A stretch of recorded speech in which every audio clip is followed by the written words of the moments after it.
भोंदू अशोक खरातवर आणखी एक गुन्हा दाखल करण्यात आलाय। 8,76,00,000 फसवणूक केल्याचा आरोप आहे। सीए ललित पोफळेकडून मृत्यूचा योग टाळण्याच्या बहाण्याने पैसे उकळले। आई वडिलांच्या मृत्यूची भीती दाखवत अवतार पूजेचा बनाव केला।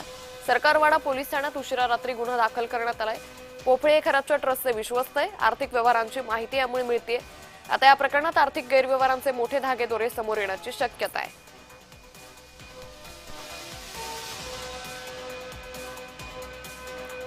तर पुन्हा एकदा जाऊयात आमचे प्रतिनिधी किरण गोटूर यांच्याकडे। किरण, आता आपण पाहतोय भोंदू खरातवर पुन्हा एकदा एक गुन्हा दाखल करण्यात आलेला आहे, काय अधिक माहिती?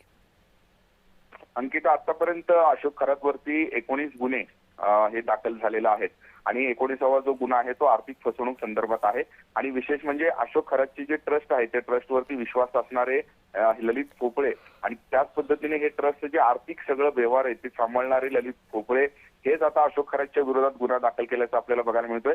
आई वडिलांचा जो मृत्यू आहे ते मृत्यूयोग टाळण्यासाठी एक विधी या अशोक खरातने ललित पोफळे यांना सांगितलं आणि त्यासाठी 8 कोटी रुपये उकळले अशा पद्धतीचा आरोप जे आहे या एकूणच फिर्यादीमध्ये करण्यात आलेला आहे। आणि ललित पोफळे हे संपूर्ण ट्रस्टचे आर्थिक व्यवहार पाहत होते, त्यांचीही आधी चौकशी करण्यात आलेली आहे। आता तेच अशोक खरातच्या विरोधात हे गुन्हा जे आहे ते दाखल केल्याचं आपल्याला बघायला मिळतंय। आर्थिक फसवणुकीचा हा गुन्हा आहे। 8 कोटी रुपयांची आर्थिक फसवणूक झालेली आहे अशा पद्धतीचा हा गुन्हा दाखल केल्याचं आपल्याला बघायला मिळतंय। या सगळ्या संदर्भात काल रात्री उशिरा सरकारवाडा पोलीस ठाण्यामध्ये हा गुन्हा दाखल झालेला आहे। आता ललित पोफळेंनी अशोक खरातच्या विरोधात गुन्हा दाखल केल्याने जे काही आर्थिक व्यवहार इतक्या वर्षांमध्ये झालेले आहेत त्या आर्थिक व्यवहार संदर्भात नाशिक एसआयटीला अधिक माहिती मिळेल अशा पद्धतीची शक्यता वर्तवण्यात येत आहे। निश्चित किरण, या संदर्भातले अपडेट घेत राहू। तुर्तास धन्यवाद आपण दिलेल्या सविस्तर माहितीसाठी।